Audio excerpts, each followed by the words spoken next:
Testemunho CCB, jovem sarou de hipernatremia em reunião, Congregação Cristã no Brasil. Aquela noite de reunião estava como tantas outras, mas o Senhor já tinha um propósito escondido nos corações daqueles que ali estavam.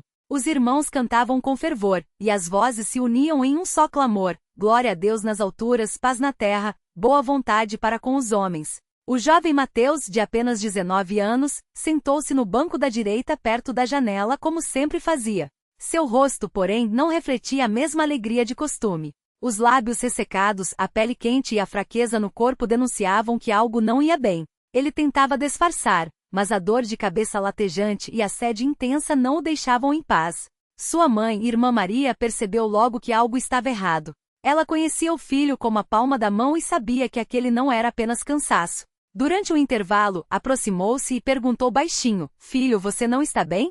Seu rosto está queimando. Mateus tentou sorrir, mas a fraqueza era tanta que mal conseguiu balançar a cabeça. É só um pouco de calor, mãe. Vamos orar, logo passa. Mas no fundo, ele sabia que não era só isso. Há 3 dias vinham sentindo um mal-estar estranho, uma sede que nenhuma água saciava, e uma fraqueza que o impedia até de se ajoelhar para orar como gostaria. Enquanto os irmãos se preparavam para a parte da palavra, o ancião Pedro, homem de muita experiência na fé, notou o estado do jovem. Sem chamar atenção, pediu a 2 irmãos que o ajudassem a levar Mateus para a saleta dos fundos, onde poderiam orar com mais tranquilidade. Ali, deitado em um banco improvisado, Mateus confessou com voz fraca: irmãos, não estou aguentando. Sinto como se meu corpo estivesse secando por dentro. Já bebi água, mas não adianta. Peço que orem por mim. O ancião Pedro colocou a mão em sua testa e sentiu o calor excessivo. Vamos clamar ao Senhor, disse com firmeza, porque Ele é o nosso médico. Os 3 irmãos se ajoelharam ao lado do jovem. O ancião começou a oração com voz serena, mas cheia de autoridade. Pai Celestial, tu que conheces todas as coisas antes mesmo que aconteçam, olha para este jovem que aqui está. Tu sabes o que se passa em seu corpo, e nada está escondido dos teus olhos. Rogamos, por amor de Jesus, que estendas tua mão misericordiosa e o restaures. Que a água viva do teu espírito refresque seu ser, como o salmista disse: como o servo anseia por águas correntes, assim minha alma anseia por ti, ó Deus. Os outros irmãos amenizavam em voz baixa, enquanto Mateus, com os olhos fechados, sentia as lágrimas escorrerem pelo rosto. De repente, enquanto oravam, Mateus sentiu algo estranho. Uma onda de alívio percorreu seu corpo, como se uma mão invisível estivesse passando por suas veias, resfriando o calor que o consumia. Ele abriu os olhos surpreso e viu que o ancião ainda estava em oração. Senhor, tu que fizeste o mar de água doce para o teu povo no deserto, faz agora um milagre na vida deste jovem. Que o teu poder se manifeste para que muitos vejam e glorifiquem o teu nome. Mateus tentou se levantar e, para sua surpresa, a fraqueza havia diminuído. Glória a Deus! Murmurou enquanto os irmãos o ajudavam a sentar. Mas o Senhor ainda tinha mais a fazer. O ancião Pedro, movido pelo Espírito, pediu que trouxessem um copo d'água. Quando o colocaram nas mãos de Mateus, ele bebeu com gratidão, e dessa vez, pela primeira vez em dias, a sede foi saciada. Não era apenas a água física, mas algo mais profundo, uma paz que enchia sua alma. Irmãos, sinto que estou sarado, exclamou com os olhos brilhando. A dor de cabeça passou, o calor sumiu, e minha força voltou. Os irmãos louvaram a Deus em voz alta, e o som da gratidão chegou até a sala principal, onde os outros irmãos, ao ouvirem, também se uniram em ações de graças. Quando Mateus voltou para o meio da congregação, muitos notaram a mudança. Seu rosto já não estava mais avermelhado e seus passos eram firmes. O ancião que presidia a reunião, ao ver o jovem de pé saudável, pediu que ele desse um breve testemunho. Com voz emocionada, Mateus contou como havia chegado fraco, quase desmaiando, e como, pela oração dos irmãos, Deus o havia curado na mesma hora. Não foi medicina, não foi remédio, foi o poder de Deus, declarou enquanto muitos irmãos diziam amém e glória a Jesus, em coro. Nos dias que se seguiram, Mateus e sua família contaram a muitos o que o Senhor havia feito. Médicos, ao examiná-lo depois, ficaram surpresos, pois os exames que antes indicavam um desequilíbrio grave de sódio no sangue, hipernatremia, agora estavam normais.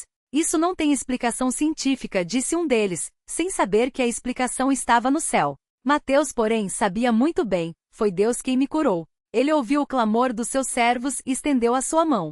Esse milagre não ficou apenas na memória da família. Ele se tornou um incentivo para muitos irmãos da congregação. Jovens que antes tinham dúvidas sobre o poder da oração começaram a buscar mais ao Senhor. Mães que tinham filhos doentes clamavam com mais fé, lembrando-se de como Deus havia agido na vida de Mateus. Nas reuniões de oração, o testemunho era contado e recontado, sempre com o mesmo propósito, para que todos saibam que o nosso Deus é vivo e faz maravilhas.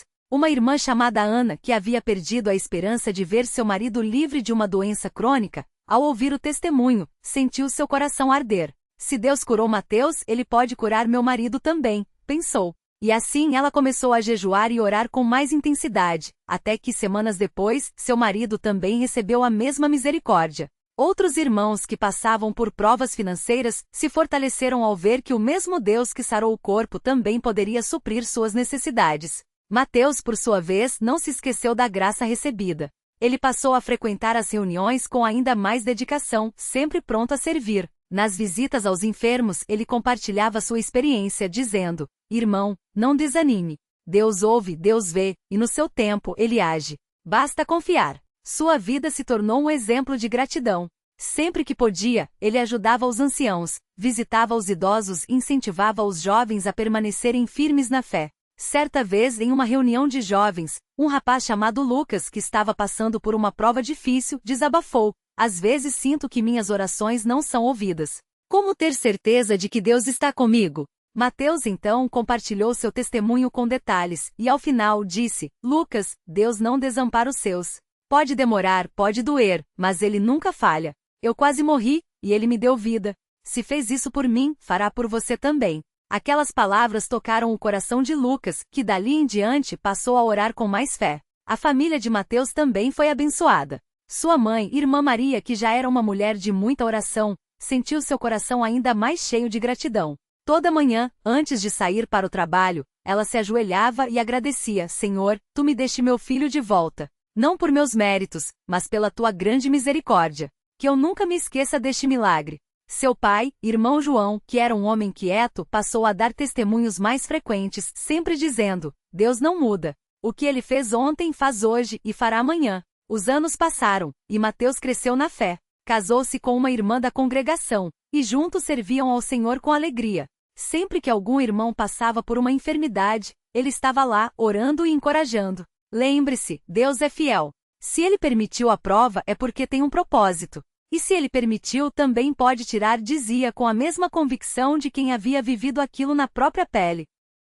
Até hoje, quando o testemunho de Mateus é contado nas congregações, muitos se emocionam. Alguns choram, outros se alegram, mas todos saem fortalecidos na fé. Porque a história não é apenas sobre uma cura física. É sobre um Deus que se importa, que ouve, que age, e que continua fazendo maravilhas no meio do seu povo. E assim como nos dias dos apóstolos, o Senhor confirma a sua palavra com sinais que seguem os que creem, não por mérito humano, mas pela sua infinita bondade. Que este testemunho sirva para animar a todos os que passam por provas. Confia no Senhor de todo o teu coração, e não te estribes no teu próprio entendimento. Reconhece-o em todos os teus caminhos, e ele endireitará as tuas veredas. Provérbios 3, 5, 6. Glória a Deus por tão grande salvação. Glória a Deus pelas maravilhas que ele opera. Que o seu nome seja louvado agora e para sempre. Amém. A vida de Mateus depois daquele milagre não foi um caminho sem pedras, mas cada prova que veio só serviu para confirmar que o Senhor não o havia curado apenas do corpo, mas também da alma. Ele aprendeu cedo que a fé não é um escudo contra as dificuldades, mas a certeza de que no meio delas Deus está presente. E foi assim que ele viveu, com os olhos fitos no autor da sua fé, mesmo quando as circunstâncias pareciam dizer o contrário. Certa vez, alguns anos depois do seu casamento, sua esposa, a irmã Ana, adoeceu gravemente. Uma febre alta a deixou acamada por dias e os médicos, depois de muitos exames, disseram que poderia ser algo sério, talvez até uma infecção generalizada. Mateus lembrava-se bem daqueles dias em que ele mesmo esteve entre a vida e a morte, e agora via sua companheira passando por algo semelhante.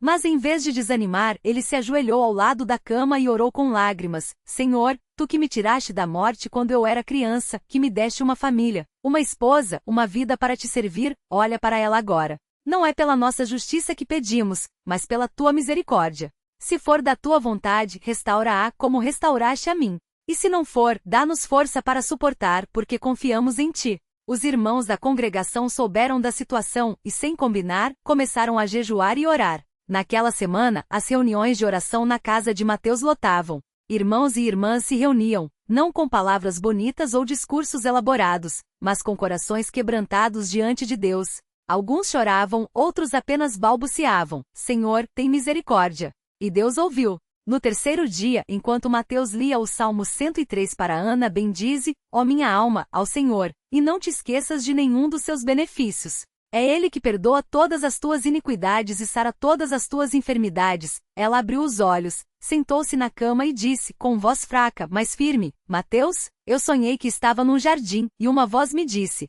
levanta-te porque a tua oração foi ouvida.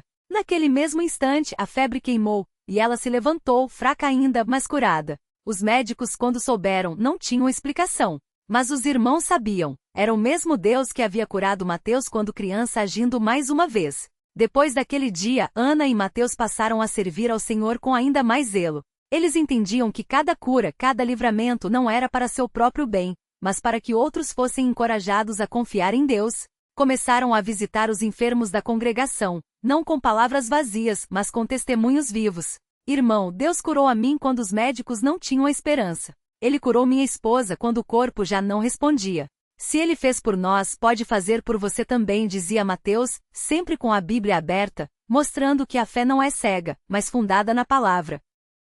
Um dia, durante uma reunião de doutrina, um jovem irmão chamado Lucas, que havia recém-chegado à congregação, levantou a mão e perguntou, com voz trêmula: Irmão Mateus, como posso ter certeza de que Deus vai me ouvir quando eu oro? Às vezes sinto que minhas palavras não passam do teto. Mateus sorriu, lembrava-se de quando ele mesmo fizera perguntas semelhantes. Então ele respondeu: Lucas, a certeza não está em nós, mas nele. Quando oramos, não é a força das nossas palavras que importa, mas a fé em aquele que ouve. Você já parou para pensar que o mesmo Deus que criou os céus e a terra, que ressuscitou Jesus dos mortos, é o mesmo que ouve a sua oração neste exato momento?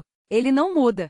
Se ele ouviu a mim, se ouviu a minha esposa, se ouviu a tantos outros nesta congregação, ele ouve você também. Mas tem uma coisa, não é porque Deus não responde logo que ele não está agindo. Às vezes a resposta é espera. Outras vezes é confia. E outras é eu já estou trabalhando, mesmo que você não veja. O que não podemos fazer é desanimar. Lucas abaixou a cabeça, pensativo. Depois, olhou para Mateus e disse: Mas e quando a resposta não vem como a gente quer? Mateus respirou fundo. Ele conhecia bem essa dor. Lucas, meu irmão, eu já perguntei isso a Deus muitas vezes. Quando eu era criança, depois que serei, eu via outros meninos brincando, correndo, e eu ainda fraco aprendendo a andar de novo. Perguntei: por que eu, Senhor? Mas sabe o que ele me mostrou? Que a minha fraqueza era justamente o lugar onde a força dele se aperfeiçoava. Às vezes Deus não tira a prova, mas nos dá graça para passarmos por ela. E no final, olhamos para trás e vemos que mesmo no que parecia ruim, Ele estava conosco. A questão não é se a resposta vem como a gente quer, mas se a gente confia nele mesmo quando não entendemos. Essas palavras tocaram não só Lucas, mas muitos outros na reunião. Alguns irmãos mais velhos que já haviam passado por lutas semelhantes assentiram com a cabeça, lembrando-se de como Deus os havia sustentado em tempos difíceis. A irmã Maria, uma senhora que havia perdido o marido anos antes, levantou-se e disse: Eu também já fiz essa pergunta a Deus.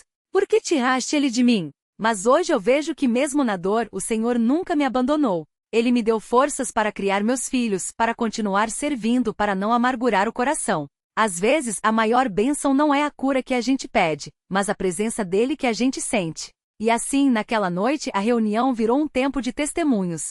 Um após o outro, irmãos e irmãs compartilhavam como Deus havia agido em suas vidas, não de forma espetacular sempre, mas de maneiras que só quem passa pela prova entende. Havia o irmão Pedro, que havia sido desempregado por meses e justo quando as contas apertavam, recebeu uma oferta de trabalho inesperada. A irmã Clara, que havia sido diagnosticada com uma doença crônica, mas que depois de muito orar, viu os sintomas desaparecerem aos poucos, sem explicação médica. O irmão Tiago, que havia se desviado por um tempo, mas que depois de um sonho em que sentia uma voz chamando de volta, voltou arrependido e hoje servia com fervor. Mateus ouvia tudo aquilo e agradecia a Deus. Ele sabia que cada testemunho era como uma pedra no altar da fé da congregação, algo que os irmãos mais novos poderiam olhar e dizer: Deus é real, Ele age, Ele se importa. Porque a fé não se transmite só com palavras, mas com vidas transformadas. Anos se passaram, e Mateus e Ana tiveram 2 filhos, Davi e Sara. Desde pequenos eles foram ensinados a amar a Deus e a confiar nele. Davi, quando tinha uns 7 anos, certo dia perguntou ao pai: Pai, como é que a gente sabe que Deus existe se a gente não pode vê-lo? Mateus sorriu, pegou o filho no colo e levou-o até a janela. Filho, você vê o sol? Davi olhou para o céu azul e respondeu: Não, pai, hoje está nublado. Mas você sabe que ele está lá, não sabe? Porque mesmo sem ver, você sente o calor, vê a luz que passa pelas nuvens, vê as plantas crescendo. Com Deus é assim, a gente não o vê com os olhos, mas a gente vê as coisas que ele faz. Você já ouviu falar de como ele me curou quando eu era menino? Já viu como ele tem cuidado de nós todos os dias? Isso, filho, é a prova de que ele existe. E não só existe, como está bem pertinho de nós. Sara, que ouvia a conversa, perguntou: E quando a gente ora, Deus sempre dá o que a gente pede? Ana, que estava por perto, ajoelhou-se ao lado dos filhos e respondeu: Não, filha. Deus não é como um pai terreno que dá tudo o que a gente quer, mesmo que faça mal. Ele é sábio.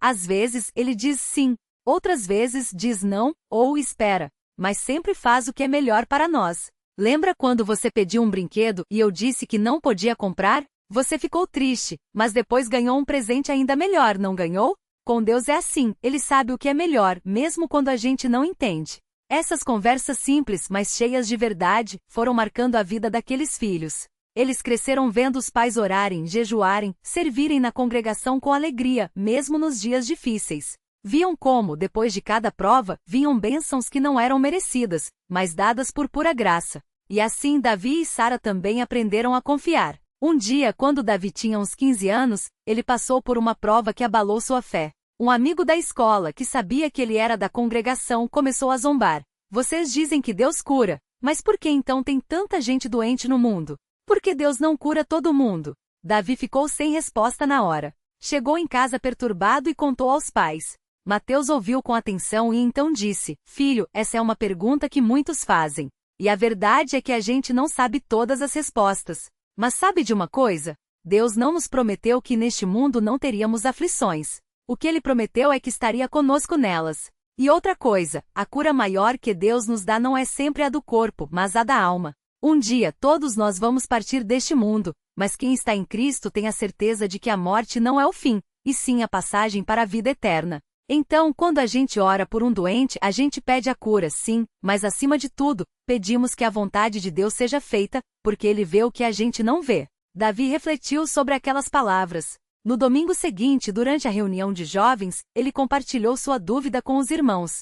Para sua surpresa, muitos também já haviam passado por questionamentos semelhantes. O irmão Lucas, aquele mesmo que anos antes havia perguntado sobre a oração, agora mais maduro na fé, disse: Davi, eu já me fiz essa pergunta também. Mas sabe o que aprendi?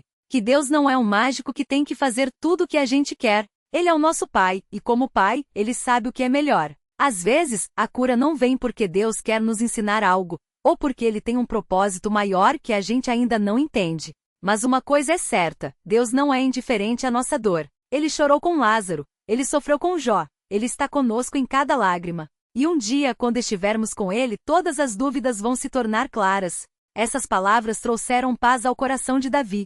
Ele entendeu que a fé não é a ausência de dúvidas, mas a decisão de confiar mesmo quando não temos todas as respostas. E assim, ele continuou servindo ao Senhor, agora com uma fé mais firme, temperada pelas provas. Os anos foram passando e Mateus, agora com cabelos grisalhos, continuou sendo um pilar na congregação. Sempre que um irmão novo chegava, desanimado ou cheio de dúvidas, ele estava lá para ouvir, para orar, para compartilhar não só o seu testemunho, mas a palavra de Deus, que é a verdadeira âncora. Ele costumava dizer: Irmão, a minha história é só uma entre tantas. O importante não é o que eu passei, mas o que Deus fez. E ele pode fazer o mesmo por você se você confiar nele. Uma vez, um casal de irmãos passou por uma prova muito difícil. Perderam um filho ainda bebê. A dor era tão grande que eles quase desistiram de tudo. Por semanas, mal conseguiram ir às reuniões. Mas Mateus e Ana não os abandonaram. Eles iam à casa deles, sentavam-se em silêncio quando não havia palavras, oravam quando as lágrimas não deixavam falar. Até que certo dia, o irmão, com voz quebrada, perguntou: Irmão Mateus, como a gente pode louvar a Deus depois de uma coisa dessas? Mateus, com os olhos também cheios de lágrimas, respondeu: Não é fácil, irmão. Não tem fórmula. Mas eu te digo uma coisa: Deus não tirou o seu filho porque não se importa. Ele chorou com você. E um dia, se você permanecer firme, vai entender que mesmo na dor, Deus estava sustentando você. Não é questão de louvar pela perda, mas de confiar que mesmo no que não entendemos, Deus é bom.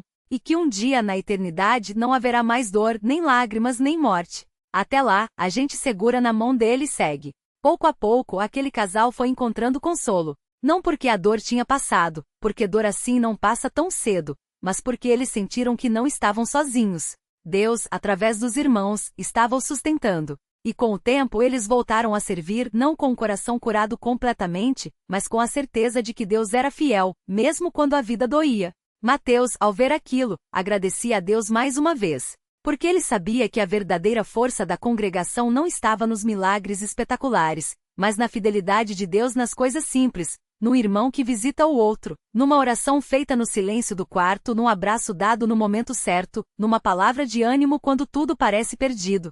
Essas eram as maravilhas que ele mais valorizava, não as curas que chamavam a atenção, mas as graças cotidianas que mostravam que Deus estava sempre presente. E assim a vida de Mateus continuou sendo um testemunho vivo de que Deus não muda, que ele ainda ouve, ainda age, ainda consola. Que os milagres não são só coisas do passado, mas realidades presentes para quem crê. E que no final das contas, a maior bênção não é a ausência de provas, mas a presença de um Deus que nunca nos abandona. Que este testemunho, irmão, sirva para fortalecer a sua fé. Que você, assim como Mateus, possa dizer: o Senhor é o meu pastor, nada me faltará. Mesmo quando as circunstâncias dizem o contrário, mesmo quando a resposta demora, mesmo quando a dor aperta, lembre-se, Deus é fiel. Ele não muda. E o que ele fez por Mateus, por Ana, por Davi e por tantos outros, ele pode fazer por você. Que o Senhor abençoe a sua vida, irmãos. Que ele lhe dê força para cada dia, fé para cada prova, e gratidão para cada bênção, porque todas são dele. E que assim como Mateus, você possa olhar para trás um dia e dizer: aqui estou, Senhor, por tua misericórdia. Usa a minha vida para que outros também creiam. Glória a Deus por tão grande salvação. Glória a Deus pelas maravilhas que Ele opera todos os dias, nas grandes coisas e nas pequenas. Que o seu nome seja louvado agora e eternamente. Amém.